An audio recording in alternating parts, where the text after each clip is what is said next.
A very good morning, students. Today we shall learn the frequency response of a second order system with the module. So here the aim of the experiment is to determine the frequency response of a given second order system and to evaluate its frequency domain application. So these are the formulas which are used to calculate the natural frequency, damping ratio, damping frequency, gain, and V0 is the output voltage, V1 is the input voltage, and you know in the previous experiments what is the Y1 and Y2. So here the values of inductance and capacitance is assumed to be 2 Henry and 0.32 microfarad. So the design is made for underdamped system, critically damped system and overdamped system. So after using the design formulas, for underdamped system the value of R1 is 1.5 K, similarly for critically damped system it is 5 K and overdamped system it is 10 K. This is the circuit diagram used to find the frequency response of a second order system, where the input is given in the inbuilt module, R value is also in the inbuilt module, L and H, as I said, it is the inductance and capacitance which is also inbuilt in the module.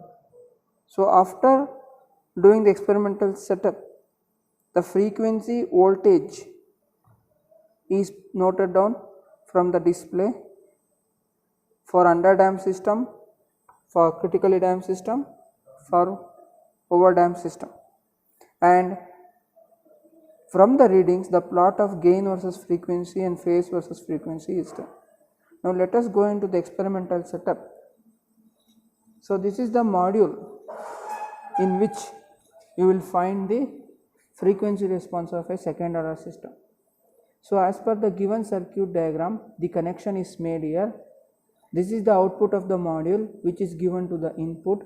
From the input it is given to the resistance, from the resistance to inductance, inductance to capacitance, and from capacitance to output, one to the output of the module grounded and other to the phase.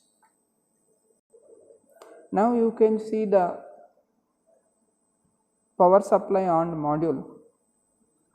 This knob is used to adjust the resistance, and the resistance should be adjusted as per the system, whether it is underdamped system, critically damped system or overdamped system, and this resistance should be adjusted with the help of the multimeter before connecting all the wires, because the wires may also add further resistance. So before connecting all these wires, the resistance is to be adjusted here.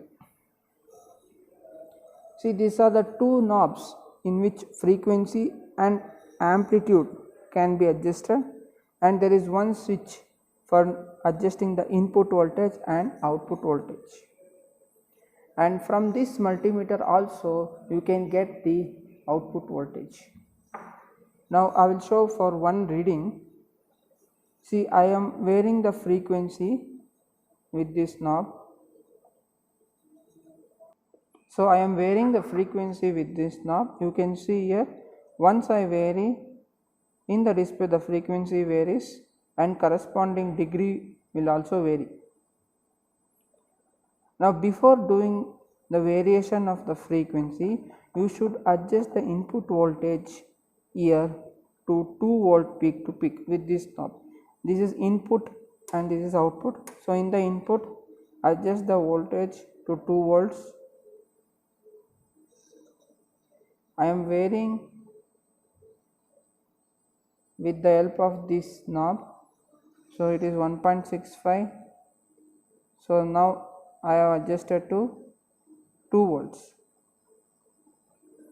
So now make it to the output.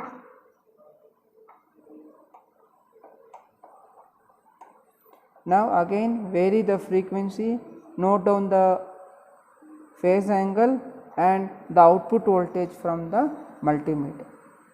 So similarly for different frequencies you have to note down the phase angle output voltage. This procedure remains same for under damped system, over damped system and critically damped system.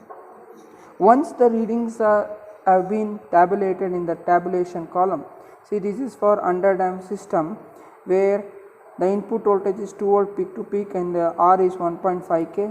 We got these readings, frequency, output voltage, these two to be calculated.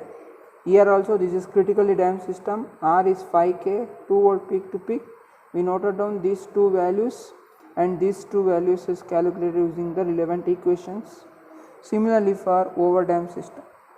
Once the tabulation is over, you have to do the graph of gain versus frequency and phase versus frequency using the semi-log shape. Thank you all.